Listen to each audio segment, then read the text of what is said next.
কক্সবাজারের পেকুয়া উপজেলায় চলতি আমন মৌসুমে বাম্পার ধান উৎপাদন হওয়ায় কৃষকদের মধ্যে ফিরেছে স্বস্তি ও আনন্দ। ধানও ভালো মানে ইনশাল্লাহ আগামী ধান যেভাবে যেভাবে ফলন এভাবে ফলন করছিলাম সুন্দর ধান যেহান গড়া ভরি সমস্যা করি রে আল শ্বাস করি হানি সারি হানি করি আর তো ইনশাল্লাহ কোনো গিয়া অনারা দিনলা ফোন করি করি মানে শ্বাস করছিলাম সুন্দর করি রে তো অনারা যোগাযোগ করি সরকারি হাল করছিলাম তো জানাল্লাহ আমি কৃষি অফিসাররা ইনশাল্লাহ ধন্যবাদ জানাই যারা ফলন ইনশাল্লাহ আর দিয়ে নিয়ে মানে ধন্যবাদ জানাই।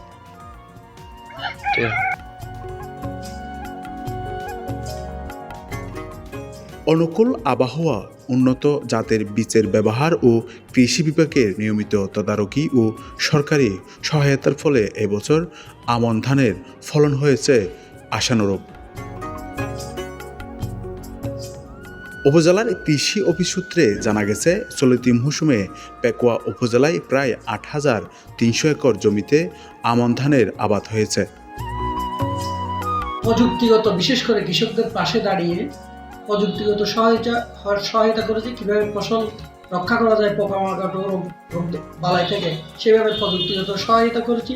তদুপরি আধুনিক ধান, বিশেষ করে উপসি নতুন নতুন জাত কীভাবে আমরা আবাদ বৃদ্ধি করা যায় এবং এদের প্রযুক্তিগত কীভাবে লাইন সুইং, পার্সিং এগুলি করে আমরা যাতে কৃষকের ফসল অধিক ফলন, কম জমিতে অধিক ফলন পাই, ওই চেষ্টা আমরা করছি। বিশেষ করে আমাদের উপসহকারী কৃষি কর্মকর্তাবৃন্দ প্রত্যেক ব্লগে কৃষকদেরকে আধুনিক প্রযুক্তিগত সহায়তা করেছেন। সেই জন্য এবছর আমরা আমনে পেকুয়া উপজেলায় বাম্পার ফলন হয়েছে।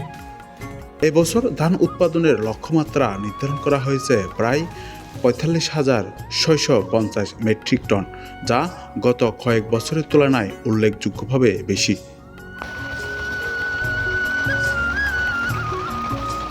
এই বছরে পেকুয়ায় হাইব্রিড, উপসি ও স্থানীয় এই ৩ ধরনের ধানের চাষ হয়েছে।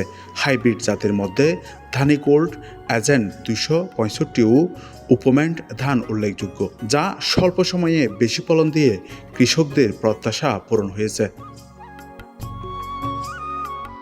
উপসি ধানের মধ্যে চাষ করা হয়েছে বিআর ২২ এবং বিদ্রান সিরিজের ৩২, ৩৯, ৫১, ৫২, ৭১, ৭৫, ৮৭, ৯৪, ৯৫ ও ১০৩।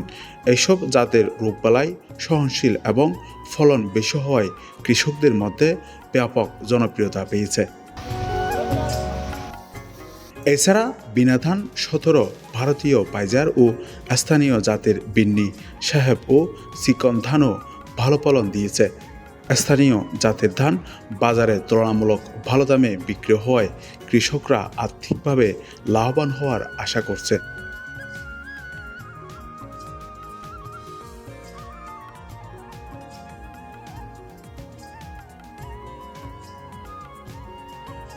বাম্পার ফলনের ফলে পেকুয়া উপজেলার কৃষিনির্ভর অর্থনীতিতে ইতিবাচক প্রভাব পড়বে বলে মনে করছে সংশ্লিষ্টরা। ধান কাটাকে কেন্দ্র করে শ্রমিকদের কর্মসংস্থান সৃষ্টি হয়েছে, পাশাপাশি সালকল, পরিবহন খাত ও স্থানীয় হাটবাজারে লেনদেনও বেড়েছে।